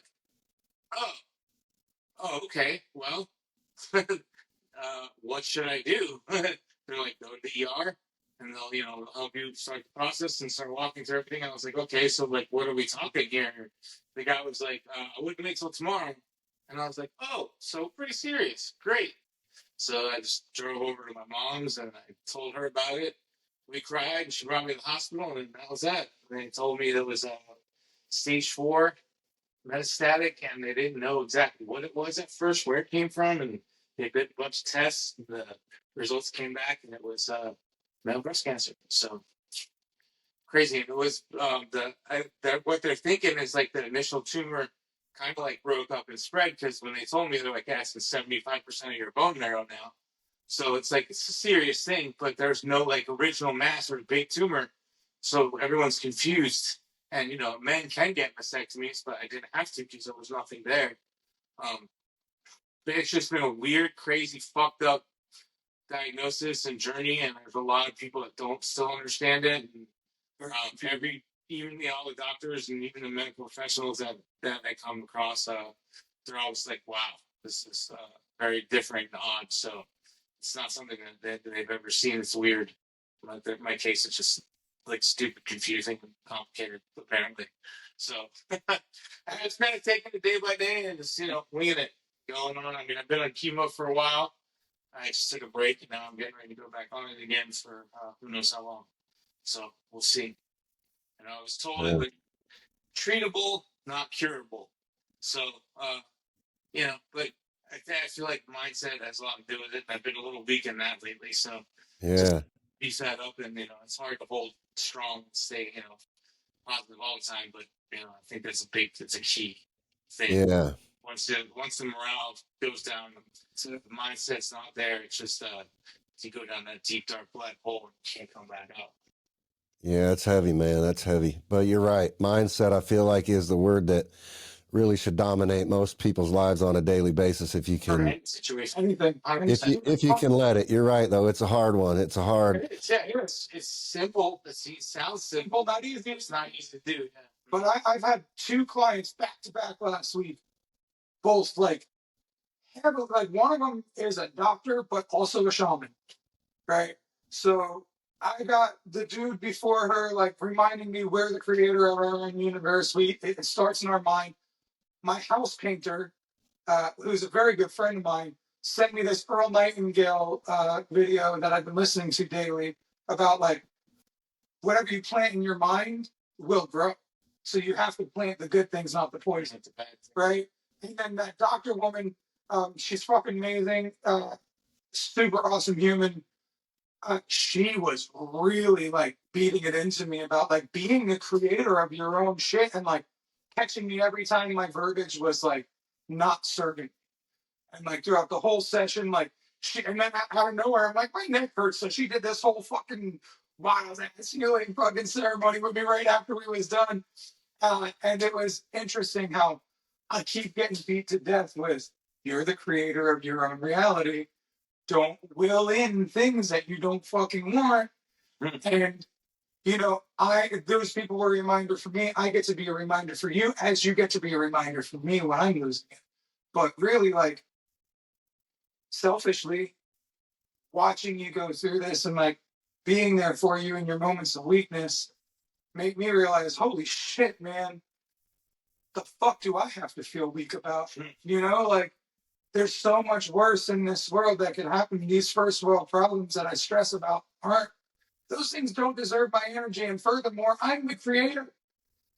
So why am I stressing about that thing? Yeah, it's what we do. It's an old habit. And that was the one client, that's the Dr. Shaman, Sabrina. She's amazing. But like, why do we sit here and believe the bullshit that our brain thinks up? Oh, because it's old habits. So let's break those habits. And the new habit is Jayvo gets to do his whole life the way he wants to do it for as long as he wants to do it. And that's the new energy we need to bring into this. And it's, you know, dude, you're scary. When you get dark, dude, this morning you were like, bro, I don't think you understand the levity of the situation. And I'm like, okay, let me back up. I'm obviously saying the wrong things. Let me reframe how I'm coming at him. But like, the truth is, we have to remember we are the creators. We all create our own realities because we're in this weird ethereal fucking place that doesn't even matter. Like, none of this fucking matters. Yeah. And we're all made up of this weird space dust. And, you know, there could be aliens and reptilians and all this weird shit. So if we just I decide what happens in my life, then we're cool. You know, because what if we're wrong? Oh, well, then we die anyway. Like, so yeah, I'm really trying hard to push into, nah, man, we got this. You know, like Jayvo strong. Like, now I understand why all these people be like, you know, Jayvo's strong, or, you know, Bridget's strong, or like everybody like really rallies around the person who's going through it, because that like is a level of universal prayer, right? And we send these wavelengths out to the universe saying, hey, no, this is what's going to happen next. And I feel like with enough of us saying this is what's going to happen next, we get to go to where we've manifested. Yeah. You know, so I did a lot of loving kindness meditation with you involved. And I'd be like, fuck that guy. All right, he's got to be in this loving kindness meditation. I wish good things to happen for him. Fuck him. I wish good things to happen for him. But the truth is, I did the work on our relationship. You did the work on our relationship. Now we get to do the work on your relationship with life. And that's where we need to focus on, instead of, oh, this is hard. Yeah, no shit, it's fucking hard. But we get to move forward and not make it hard.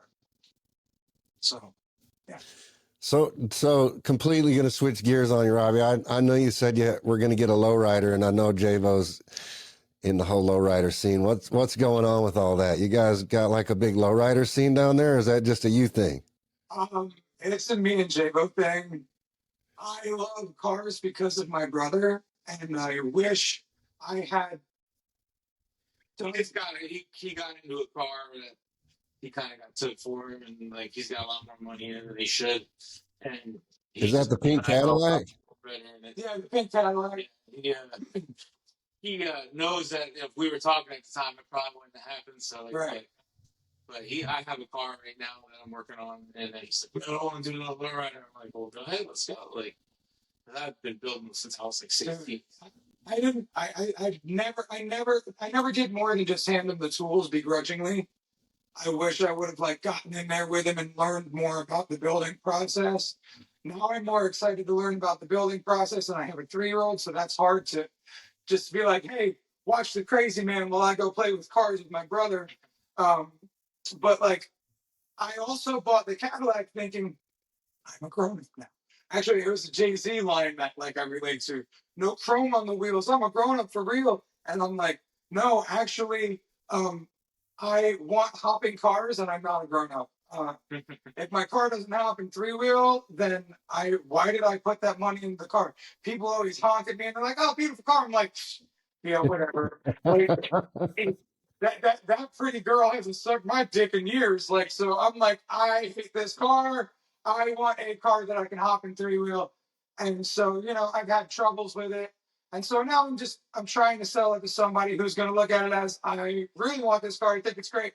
I want to put my effort and my time and my journey into this vehicle the way I thought I did when I bought. I didn't want to do that, but I thought I did, and it's weird. Like I ran into a guy that had a Gran Torino one time, and I was like, I really wish I could call my brother and talk to him about it because he had that car.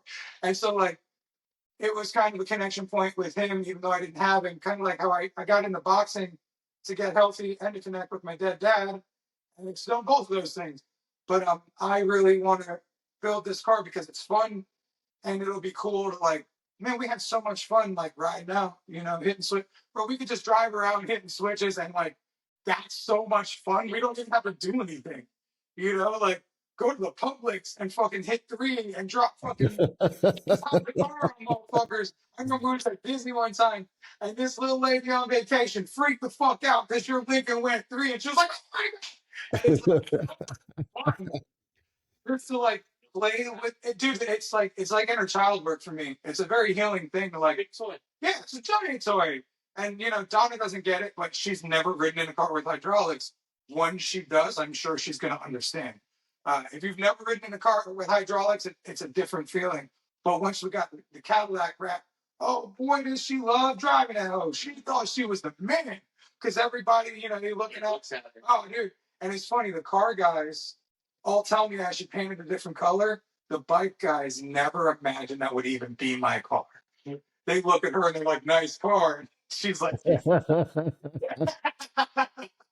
But I miss the lowrider scene. Lowriders are fun for me. Like now that I'm like doing the lowriders, I've been talking about it more. It's all showing up on my Facebook. So the Tampa show, I keep seeing all these motherfuckers hopping and banging back bumper. I'm like, I can't believe this is still a real thing. And I went away from it for so long. So yeah, it's a connection for me and him, and the Cadillac's cool, but man, ain't nothing like fucking hitting 3-wheeler around a corner or fucking hopping your car and seeing the fucking headlights fucking, going into the sky, like it's crazy cool. It's such a childlike wonder thing for me. It's a lot of fun. Yeah. Connection point for us too. So And I want to come. I hope you have some of those at your event because I definitely want to come to that and check them out. I love lowriders, man. They're fun. He's in a car club called Majestic. It's one of the biggest lowrider car clubs in the world. They've been around since the 70s. You got to have a 2-door. You got to have chrome under it. You got to, dude. There's so many like unnecessary rules just to get into this. But like, to keep the quality. Right, unnecessary to me, necessary to the dudes that are trying to, uphold the quality standards from the 70s, Dude, I'm always amazed when I see those cars at car shows, and I'm just like, you go from one to the next, and you're like, who the fuck even thinks to do some shit like that to a car? You know what I mean? Like, well, just pay attention to detail. It's crazy. Nothing else like any other car. Wasn't there one called Gypsy Rose that's like super famous? And like, dude, still there.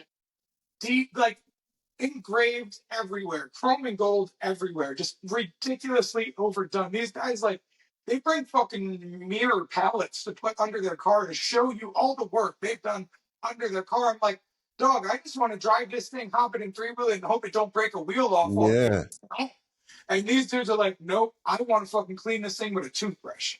I'm like, hey, man, whatever I do. But, you know, I had a neighbor who was fucking picking weeds by hand the other day. Some people prefer to do things a little more attention to detail oriented.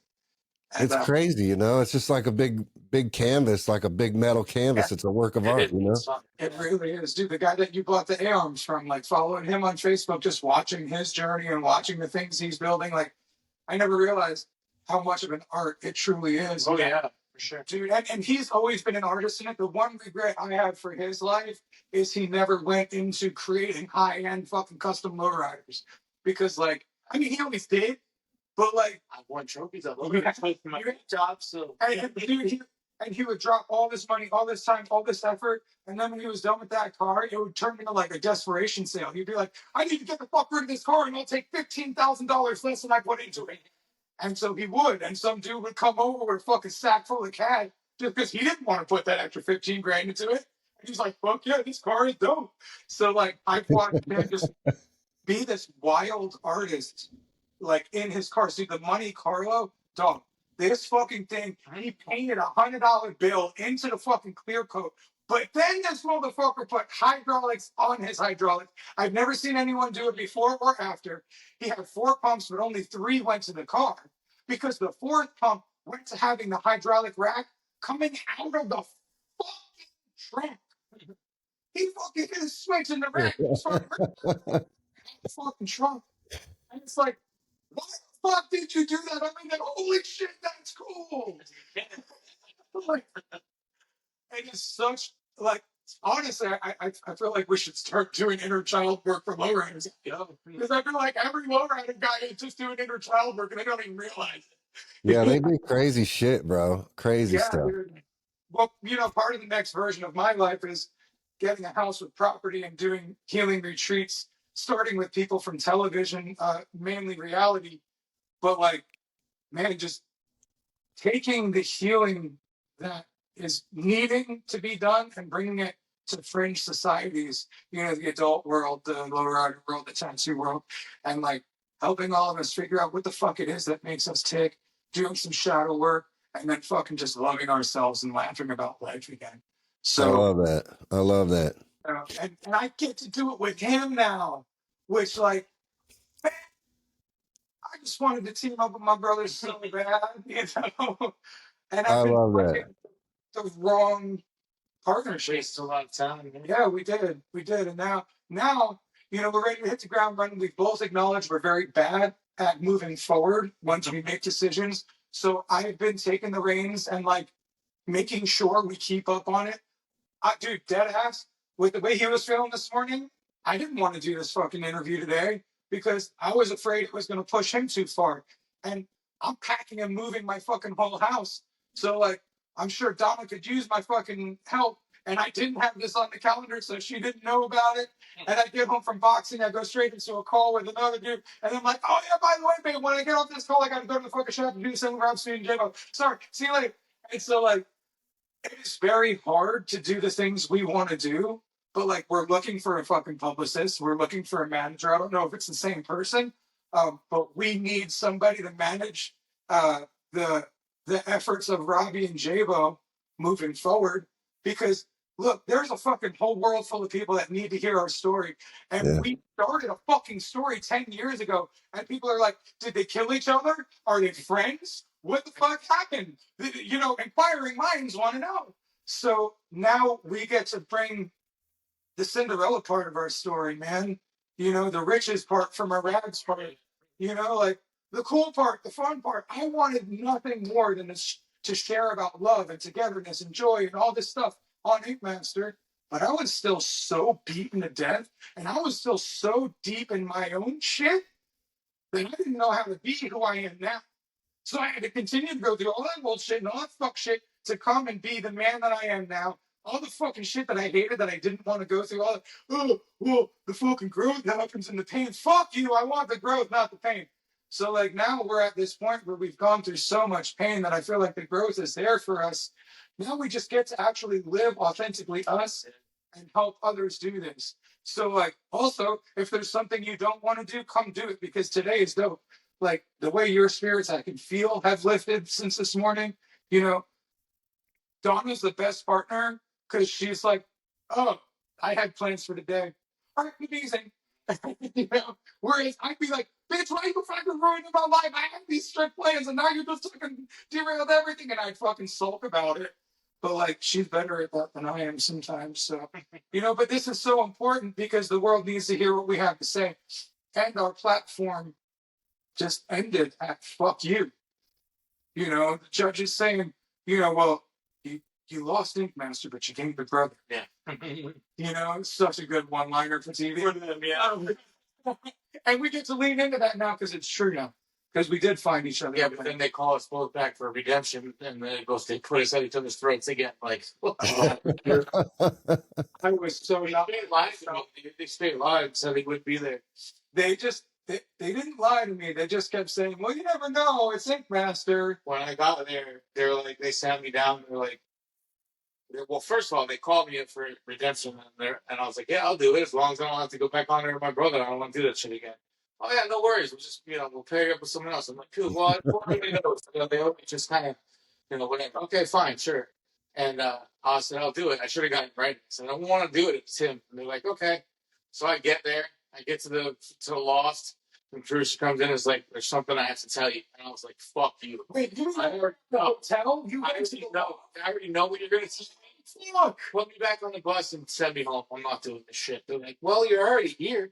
I'm like, yeah, no, this is not happening. I told you people I didn't want to do this again.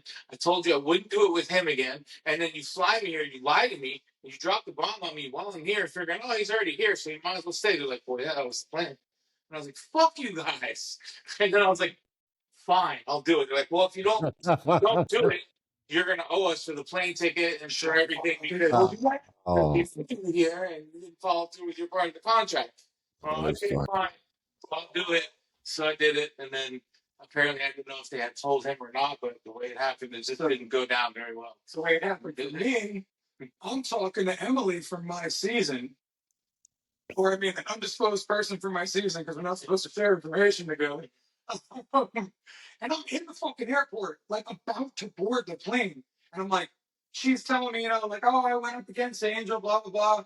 I was like, I hope they don't put me against my fucking brother. And this is the moment where I die. And she goes, they might, boo. I was like, oh, no. So I'm on the phone with her. I'm at the fucking the airplane desk, and I'm like, hey, can I get the fuck off this plane? Can I get my bag to go the fuck home? They're like, no, sir, we're about to take off. I'm like, ugh. And then fucking dude, I was the worst version of myself. I hated myself. Dude, every fucking airplane I'm on, I'm cussing at a different fucking producer, walking through airports, on airplanes, but like, kind of like the person that won't leave their abusive fucking spouse. I'm like, well, I'm gonna stay, but I'm really for hitting me. So I just kept doing that, and like, I get there and I was like, you know what? Fuck this. I already know. I don't know if he knows. I'm just gonna go in there confident, kind, and fucking say I'm not doing this tattoo. Whatever the fuck happens, fuck him. And when I saw you, oh my God, I'm sure you felt the same thing. Like, oh, that seeing red feeling, dude. And then I was like, hi. I'm so pissed. Back said it in my head too. I'm like, I'm not tattooing while I'm here. Right, I couldn't do it. There's no way I can sit here and tattoo somebody with all this fucking rage I got right now. And then when they're like, okay, Robbie, you're going first, and he's like, I decided I'm not tattooing. I'm like, motherfucker. Damn it. I just no idea, you fucking asshole. I'm not tattooing. I was like, fuck him. And then they were like, well, who would you have picked? And then he goes, I would have picked Rob. He's like, oh my God, I won. Yes, fuck yeah, I won.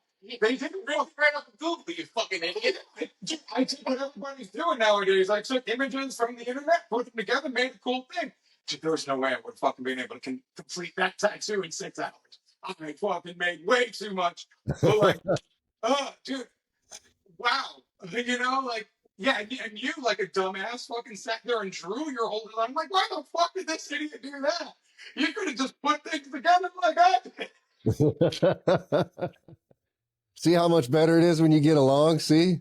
Oh my god, dude. And then like I think you were hanging out with Kyle Dunbar. He was in the van with me all Right there. He was building something else. And so, he's like, oh, you guys are friends. He's back at the hotel saying he wants to be friends with you and this and that. I'm like, no, kid, he's not saying that, Kyle. He's not saying that. Because if he was saying that, he'd say it to me. He's not saying this to me, so he's not saying that, Kyle. I wouldn't believe that he wanted to be cool with me. I couldn't. Because not at that point, I wasn't. Well, then maybe he was lying.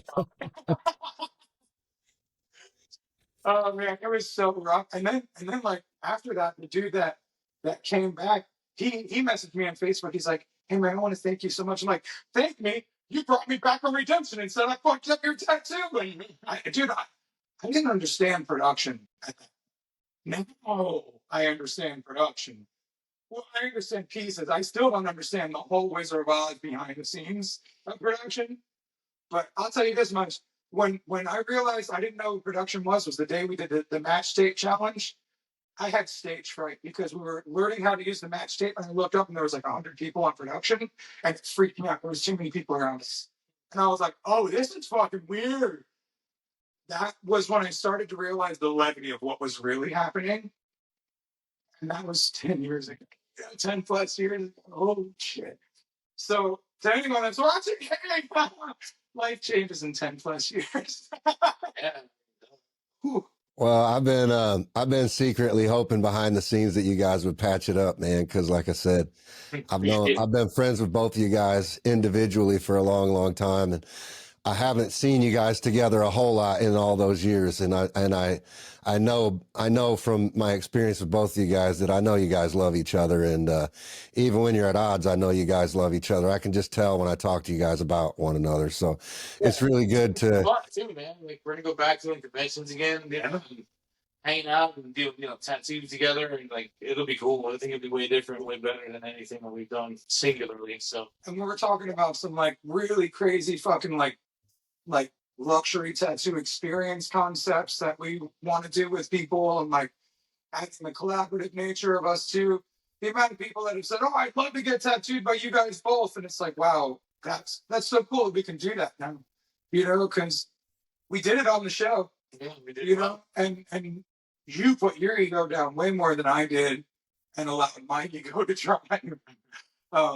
So now, man, imagine if we're both not operating out of ego, how cool we could make things. Yeah. Like leaning into what I'm good at, leaning into what you're good at, and fucking, making up for the things that the other isn't good at, and just building and growing. Well, that's true. Yeah, you are. That's why I always hated you. Yeah, you guys are both just super dynamic people, so it's true. What you guys can do together is way, way more powerful than what you can do individually. Yeah. Voltron is fuck, bro. But just I can see the growth, especially Robbie, I mean, tons of growth, dude, over the years, man, and just tons of maturity, just tons of personal, you've dug deep into the person that you are and just really, sorted yourself out in a whole different way that a lot of people just really don't ever even try to make the effort to do. So kudos to you, man. I mean, I've witnessed it, so I've seen it, and I believe you're a much better person than you were in the past, so it's evident, dude. So kudos, bro, really. And just, yeah, I love the energy that you throw out there, man. And I think you got it. You know what life's about, man. We're here on this earth. We're made up of positives and negatives, and we choose what we want to put out there, positive or negative, and we attract that right back to us, positive or negative. And really, in the simplest way to look at it, dude, I really believe that our purpose on earth is to really try to help each other figure life out and be better people. And unfortunately, a lot of people in life really miss that and don't understand the simplistic nature of it. And we really allow our egos to get in the way of that. So it's really good to hear you guys say that and witness that. And Jayvo, dude, I'm sorry that, it caused it took a really serious life-changing illness and diagnosis to to bring this, kind of stuff to light. Dude, that really sucks, man. I'm really sorry to hear that about you, dude. I didn't even know about that till today. And so, turn into a good thing. It helps. You gotta look at the positives of it. So, and if you were going through this without us, it would be a different experience for you. And it would be a different experience for me on the outside looking in. Like, honestly, when we started talking again, all I wanted to do was be the guy that you fucking called when you needed the fucking deal. I'm just glad that I can be here for you in a way that you're not comfortable with other people being there for you. This guy, he is our father incarnate when it comes to fucking emotions. Oh man, and it's a good thing I fucking worked my whole life trying to crack my dad's emotions, because now it's way easier. Yeah, dude, it's way easier now because I'm like, you aren't as strong as Bob. Our dad, in the misery department, he held up in misery and pain. You don't want to be like that. No, we're both as strong as him, but we're trying to focus our strengths into the positives, right? Because we're both shitheads, and we're both really, really stubborn. Human. Yeah, human, stubborn, whatever you want to call it. But we're making it, and this is it. yeah. So, Yeah. And Rob, thank you so much, man, for that acknowledgement, dude. I remember for sure. I remember being at your place. One of the incantations of Electrum and the Rob show, and you had just you were starting to put the finishing touches on your new space at that point in time, and it was freezing cold, and I wasn't used to that. And we were in Indiana in the winter, and I remember feeling really insecure. I'm pretty sure you felt that. I felt that too. I think we all felt that way. Man, and to feel where I sit now. I remember though, because you were just kind of in the beginning of the rad movement. That was like in the very first stages. You came up here to look at an RV, I think, or I remember you were going around to some of the RV companies trying to find an RV you were talking about taking it on the road or doing something like that with it. Yeah, and then 100 days of living out of the car, and then we bought the RV out in California, and throughout the process, I remember meeting the one dude at the RV dealership. He's like, Rob Smead, he sold my parents' house. And I'm like, I was like, bro, were you in Milford? You were like, yep. I was like, no fucking way with a small world. But here we are, man. And that's cool because I have a lot of love, respect, and reverence for you. And to see that you started this journey of life doing a completely different career. I kind of watched you shift and pivot your careers in the tattoo field, even though it's like the same career. You know what I'm saying? Yeah. So, you've always been a really good person to look at as, hey, thanks for continuing to do it. Thanks for not giving up on yourself and your message and your mission. I remember seeing you, you were one of the first dudes that I knew personally that did some viral content. And you've just, what you do makes a difference, dude. So keep doing it. I appreciate it, man. I really do appreciate it. I wanted to ask you guys both one final question because we haven't really talked too much about tattooing on this interview. And, I've been in the industry for 31 years now. You guys been in 30 years. So how do you feel about tattooing today? How do you feel about it? What do you think about tattooing today?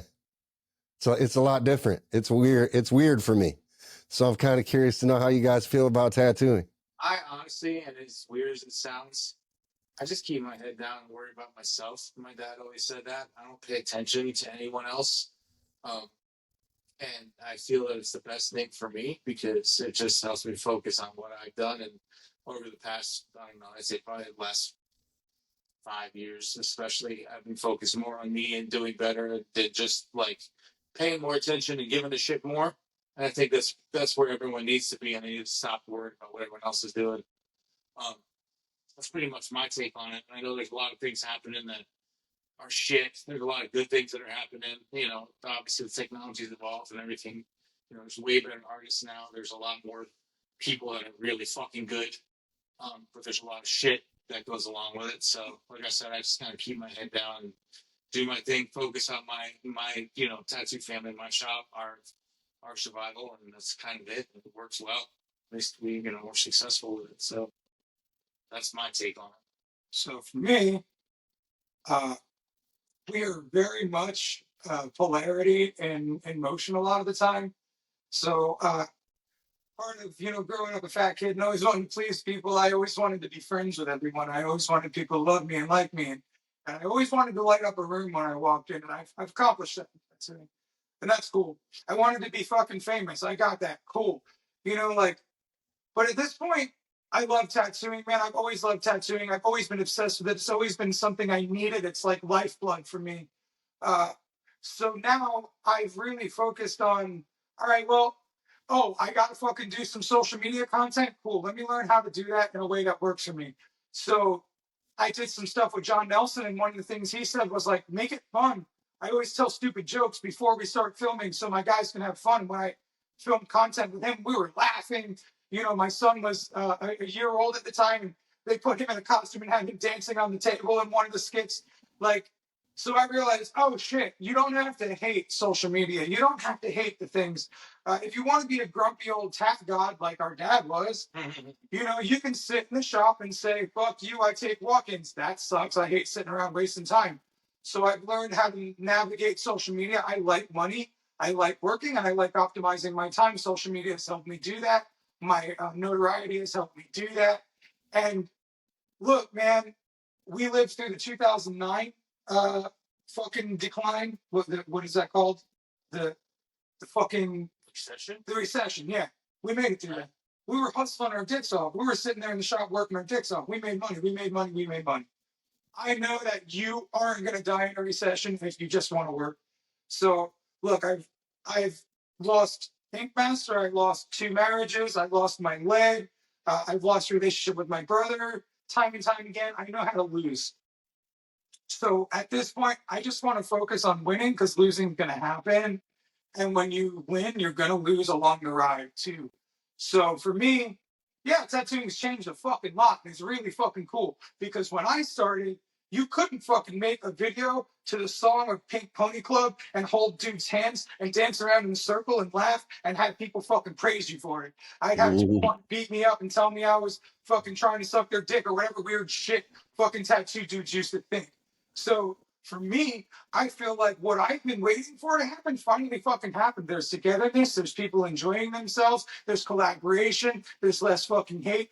And then you got some dudes being like, oh, well, it's fucking slow and we're not going to make any money and I can't tattoo. Bro, I love Tim Painburn to death, but we argue all the fucking time on Facebook about, him saying that we're fucked and me saying, no, we're not fucked. It's a mindset thing.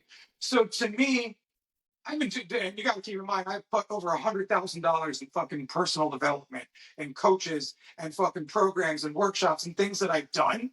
So I might be coming from, I am coming from a different perspective than a lot of people. So for me, the lens of, tattooing changed. Bro, every fucking industry changes. Yeah. You know what I'm saying? Right. So if the guys that built cars were like, oh, the industry changed, we can't do this, would have done that every time. Bro, electric cars came out. You didn't think there was fucking mad problems on the underside behind the scenes with the dudes that were making gas cars thinking electric cars were going to take over? Look, there's room for every fucking thing, just the way I didn't think there was room for us in the same industry. But that was stupid of me. So there's room for all of us. The ones that don't want to be here, I'm sorry that you feel like you can't be here anymore, but that's a choice you made, whether you believe that or not. And my choice is, fuck you, I'm not going to stop. But I've had to be that every step of the way. And losing my leg, man, that just made me so much tougher. I take tattoos better. I fucking do better at the gym. I wakeboard better. I think I do everything better since I lost my leg, because I realized, fuck, you can lose a part of yourself and actually still be amazing. And that's helped me fucking discover how much more amazing I really am than not. So unfortunately for some of the fucking circumstances, but fortunately for me, I've been through a lot of really hard shit lately. And fuck you if you think you're going to take tattooing from me. If I go to prison, I'm tattooing in there and I'm going to be top dog. if we hit a zombie apocalypse and we got to go underground, I'm going to be tattooing there, and fucking that's my corner of the fucking world, because people need tattoo therapy when zombies trying to eat their face, right? So, like, the way I look at it, no matter where the fuck I go, I'm taking tattooing with me, and I'm going to do a fucking amazing job at it. And I decided a bunch of years ago, I don't want a tattoo for a fucking job anymore. I want to do it because I love it. And I am now so close to just making my fucking, my wealth, make more wealth for me in real estate and other investments, optimizing my time with tattooing. Bro, I'm making more money now per tattoo than I ever have in my career. Like, we went on a fucking cruise. Donna sold me a tattoo for $7,000. It took me 7.5 hours to do. But, like, where the fuck else are you going to have Robbie Ripoll on this specific cruise ship in the middle of the fucking ocean doing your fucking tattoo? So you pay for that fucking experience. So, like, we've gotten really creative with where we find our money. And I've gotten really creative in how I market myself. So to those who think that we're in a recession and we can't make money, that's silly, because there's people still buying Rolls Royces. There's people still buying multi-million-dollar fucking mansions. There's people still doing ridiculous fucking things with ridiculous fucking money. So if you think they're doing it, why can't I do this to this level? I think you're going to make it way better in the grand scheme of things. And that's what I've been doing. So if I'm like, fuck, this sucks, I can't do this. Nope, that's not true. I can do this. I have done this. I fucking lost my leg, and a couple of years later was leg pressing 1,000 fucking pounds. So, like, I can do any fucking thing at this point. Yeah. So fuck your worries about the tattoo industry. Obviously, your life ain't been hard enough, bitch, and you need to fucking straighten up and fucking learn how to deal with some shit. Love you, rad movement. Fuck you though if you're gonna be a pussy about it, because nobody's coming to arrest you other than you. If you fucking jump in and you can't swim and there ain't nobody around to save you, figure out how to fuck get out of the water. You know what I'm saying? So Just you. I've been doing a lot of getting the fuck out of the water and not knowing how to swim. I love it. I love that perspective. Both of your perspectives on that. It's great. I love that. So thank you for that. And hey, I know you guys are both hella busy and you got a lot of shit going on in life, and I really thank you for taking the time out to talk to me. Thank you. Spend some time with me today. And give some plugs, where can people find you guys? Talk about whatever you want to talk about. Where do you want to point people to that are listening? So my tattoo studio is Radding, Florida, on the social medias. The Rad Movement is the motivational platform on YouTube, on all the social medias. And I think there's more. All my handles are the same. Everything I have is at Jayvo Scott, except for my shop is Trinity Tattoo. And where are you guys at in Florida, just for people listening, if they want to come check you out? Melbourne, Florida. We're both in Melbourne. Right in Brevard County. And it's like right in the middle of the state, but on the East Coast. And the way you spell Jayvo is Jayvo. Jayvo. And I am Robbie Ripoll. That's where you find my social medias. That has links to everything else in my world. That's RBBIERIP as in Peter, OLL. Not I. No O at the end. Like, it's not Ripple, it's Ripoll. But yeah. And my studio is raddingflorida.com on the social on the website. So radmovement.com as well. So you can find all my things on any of the different places that you look for me. And also the organization, Driven by Heart. You can just Google that or drivenbyheart.com. Yeah, it's actually .org. I pulled it up. I've been looking at it. Yeah. It's funny when I said correct. Well, I went to Driven. .com earlier. I was like, why is it not .org? I imagine it would I went to drivenbyheart.com at first, and some weird guy's face come up on the screen, and I was like, I don't think this is it. Drivenbyheart.org. But I'm going to drop links. We're in the middle of all that, like, changing hands right now, so pretty shortly I'll be announcing it on social media, like where to find it, all the stuff. Okay. Well, I'm going to drop links to all this stuff. I'll drop links to everything, all your socials, everything in the podcast episode and all that, so everybody will be able to find it there too. And Rob, if you feel like at any point in time you get in your head, you're like, I should hit up Jayvo and let him know that he needs to do more social media stuff and share his story wider. Tell him Any of the viewers, tell him, because he gets real fucking weird about sharing his shit. He's always been the more fucking introverted one. And I'm always Dude, like, oh, let's do it in front of everybody. I get it, bro. It's tough to be vulnerable, man. It sucks, dude. But he understands the value. I know you do, the value of what sharing his story on his platforms is about. And you know, I'm just excited that we're finally doing this together.